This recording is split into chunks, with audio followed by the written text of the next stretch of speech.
then who were they looking for? Or who were the police in the big city looking for? And they have to repeat after you, they have to say what you have just said, but use their own information as well. The police in the big city were looking for a thief. And the good news for you and the bad news for the students is that you're not saying goodbye to this sentence, not yet. So you ask one more question. You say, guys, who was looking for a thief? And they have to say, the police in the big city were looking for a thief. So they're getting angry at this point. You say, guys, but come on. You're the police in the big city waiting for a thief? And they say, no, the police in the big city were not waiting for a thief. What were they doing? The police in the big city were looking for a thief. So you get them to repeat this sentence 5, 7, 10 times, the first sentence, from their memory on the basis of what they've heard, at the same time sort of communicating with you, answering your questions, and repeating what they hear in your question. And of course you make sure that they say it in the right way, they don't make mistakes, they include all of the information. So it's a drill, but you communicate. There is some communication in there. And it may take 40 minutes working with the text, by which time the students will hate everything and everyone. They'll be drained, they'll be exhausted. But if they're good students, they'll be happy because, well, they've had a lot of practice, a lot of speaking. So I guess you can figure out the ways that you can go on dealing with this text. I mean, the next sentence, the next sentence, the next sentence. So that's another way, and I love it. Again, nothing new, but it's my way, so I didn't read it anywhere. It just came up with it, I believe, 100 years ago. Somebody did it first before me. So, for example, well, any text. The Christmas Presents, Part 1, Hadley Elementary, 3rd edition. Just 3 paragraphs. And, by the way, the text that I have just, the police were looking for a thief. Of course, I give it to my students in sound. So they listen to me and they can do the same thing at home, just working on their own. So they don't need me. So this is one of my greatest and my most important goals, to make sure that students don't need me because they have to teach themselves and not to be taught by me. I have to be useless because I am. I'm just pretending that I can teach, that I can help them. It's only them who are helping themselves. Anyway, I have 3 paragraphs and I just read these paragraphs to my students. I make sure that this type of text is easy. It's lower than the student's level. I read like the first 3 sentences, 3 or 5 sentences, ask the one student to retell. Then I read these 5 sentences again, plus the next 5, so 10 sentences altogether, maybe a couple of times. And then I ask the next student to retell the text, well, maybe from the beginning. Maybe only retell just the 5 new sentences that I have read. So it can be like a snowball retelling. Yeah, when the last student is retelling the whole thing. Again, it doesn't have to be part 1, it can be only 1 paragraph. But it's like, it's retelling. It's what I sometimes do with my students. Make sure that they speak, like when they're retelling, they're speaking to a certain extent. Plus, they have a standard, something, some example that they have to follow. And they hear it, and I correct their mistakes. So for me, it is extremely important, not just to give them certain tasks and questions and say, speak the way you want, but also make sure that they do it the right way, that they have something that they have to live up to.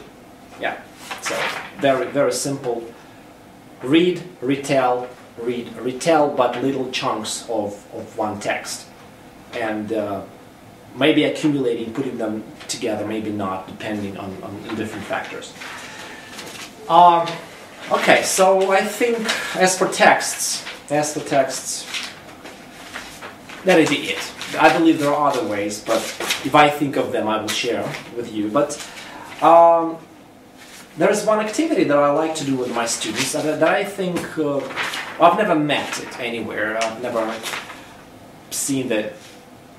I've never seen anyone do that, really. This is not a text. This is not vocabulary. This is not grammar. This is just something like morning exercise, some physical activity to get their minds going, really, to increase their processing ability. The task is very simple.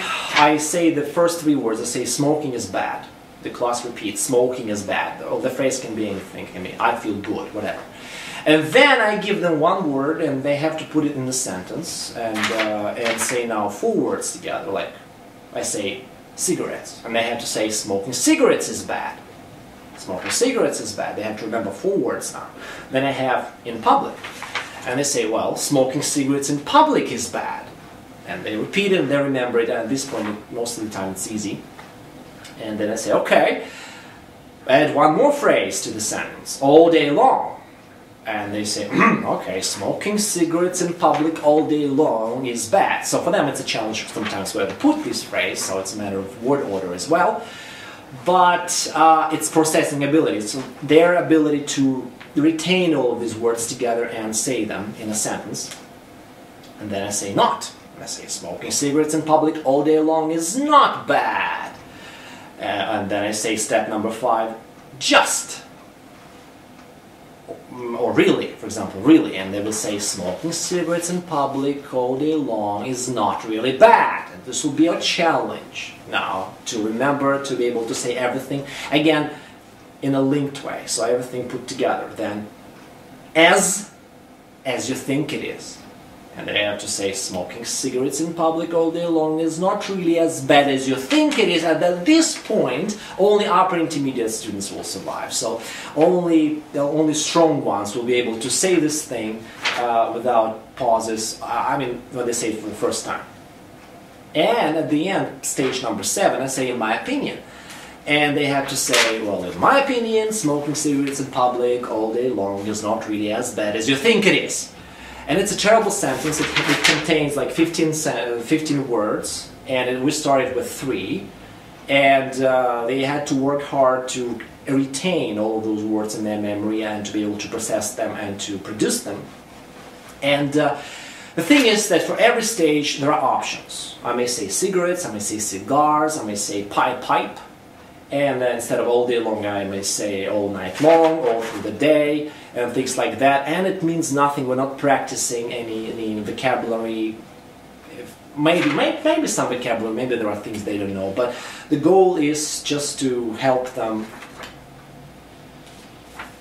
learn to process the language that we're learning. So usually they like it. And well, I don't know, we can make these things. Stages. 1 second, I mean 1, 2, 3, 4, and examples. Smoking is bad. It really is. One more drill that I love. It's not my own drill. It's from Spot Drill's book that I once found on the shelves of British Council Kharkov, like 10 years ago or something. And this drill is it goes like this. I call it a rubber activity. So, I mean, you can take this type of activity and use it for any grammar. So you have a phrase, I'm from China but I'm not rich. So we are practicing verb to be here. I'm from China but I'm not rich. And then I say a word that you have to put in the sentence, substituting, replacing the word that is there with the one given. So Russia, I'm from Russia but I'm not rich. Clever, I'm from Russia but I'm not clever. Ukraine, I'm from Ukraine but I'm not clever. He's from Ukraine but he's not clever. They are from Ukraine but they're not clever. Lazy, they are from Ukraine but they're not lazy. So I say a word and the class all together, they say a sentence. Again, they can't see it. So they have to always remember the sentence that they have just said, and when I give them the new word, they have to put this new word in the previous sentence, in the sentence that they have just said, not in the one that I gave them at the beginning. So, and from I'm from China but I'm not rich, we go to you are from the USA but you're not fat. So we have a certain pattern. The verb to be changes because I, he, they, these subjects, they change, and Russia and adjectives, everything, and this country's adjectives, everything changes. So, and it is work. It is work. It's hard for the students. And again, it's something to get them going, to make sure that they can quickly process the language that they are learning, and it helps them, it develops them. So it's one of the basic principles of teaching, of learning. If you really want to learn, if you really want to be effective, do things that are above your level, that are higher, that are more challenging. They should be the ones that you can cope with, but still, they shouldn't be too easy, they shouldn't be simple, there should be some scope for development, some potential for you to try to achieve. And that's why you have to make sure that they are under pressure, that they have to speak faster with fewer mistakes, and they will learn better, and they will be more effective, more successful. Okay, what else? What else can I give you? Oh yes. So now, teaching vocabulary.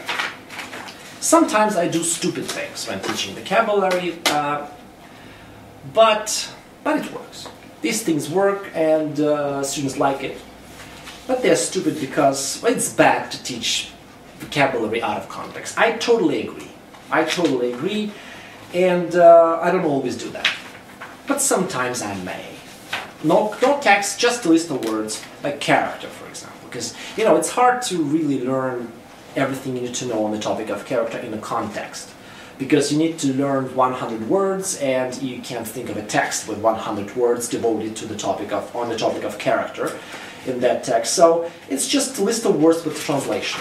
Or maybe without any translation. In this handout there is no translation, there may be. So, describing people, this is the topic.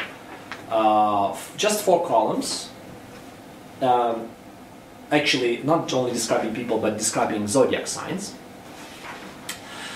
Yeah, and jobs, character, appearance, and things I love, like hobbies, routine, things I like, things I hate. So to describe people and what they do. And like politician, surgeon, farmer, business person, and everything like this. So just columns and just lists of words. I can just sometimes come and say, guys, look, this is what we're going to learn. We're going to learn to describe people, and here is the vocabulary that we need. So, what I'm going to do is, and I do it a lot with lists of words. I give them a question that I want them to answer using different words from the list. Well, I would say, who would you rather be? And I would ask them to make choices and say, make their own sentences and say, I would rather be a politician than a surgeon. I would rather be a nurse than a baker. It can be done as a reading, as a drill, or it can be done as something more communicative, like you ask a question and they make their own choice of the professions to choose. I mean, of professions, right? So they may even explain why. But what happens is, because they have to answer the same question many times, and they have to read different words from the list, these words go through their head. It's kind of practice, it's kind of drill, more or less communicative. But you can ask them more questions and say, do you think you could make a good politician? And they have said, I think I could make a good politician because, or I think I could make a good lawyer, or I think I wouldn't make a good nurse. So you give them a sentence in which that means something, with the help of which they express a certain idea. And in this sentence they put a certain word from the list. And you can think of, it can be even a dialogue sometimes, like you put together in pairs, and one of them says a phrase, a sentence with the word from the list, and the other one replies somehow. So I'm going to show some of these type of activities later today, or maybe next time. So, and then more questions and exercises like that for the second column, for the third column, and so on and so forth. And we can even combine them and say politicians tend to be energetic, politicians tend to be jealous, politicians tend to be bossy, whatever. So, yeah, so it's drilling. It is drilling, and just, you see, like I said, you don't need activities. All you need is material and desire to teach that, to make sure that your students know it. And you can easily come up with these simple activities, like work in your pairs and answer the question. I hate people who. I hate people who. I hate people who are bossy. I hate people who are brave. I hate people who, or I'm sorry, I adore people who are brave. I adore people who are honest. It can be more or less drillish, it can be more communicative, but one phrase that they use to mean something, to express something, and add new words. And actually I can spend 1 hour and a half working with this handout, nothing else. And the students will like it, they will be motivated, they will be happy. So, one more thing. Again, on the same topic of describing people, I may want them to produce a little speech. And I will give them a pattern of the speech. Like at the beginning you describe their character, their good points, their bad points, whatever. So basically what you do is you create the end result. You create the speech that you want your students to be able to make on the topic that you're learning. And make sure that the sentences, that the speech is not too big, like maybe 7, 10 sentences, that everything is linked, everything is logical. And you have a speech like this, like on the whole, Aries, zodiac sign, Aries are rather energetic. Their good points include, also include enthusiasm. That is, they do things with interest and enjoyment. But at the same time, they can be jealous and bossy. As for their appearance, they have a long neck, or they tend to be overweight. Normally, they make quite good politicians and surgeons. Sport is what they like best. However, they can't stand waiting. So it's a little speech describing a certain zodiac sign.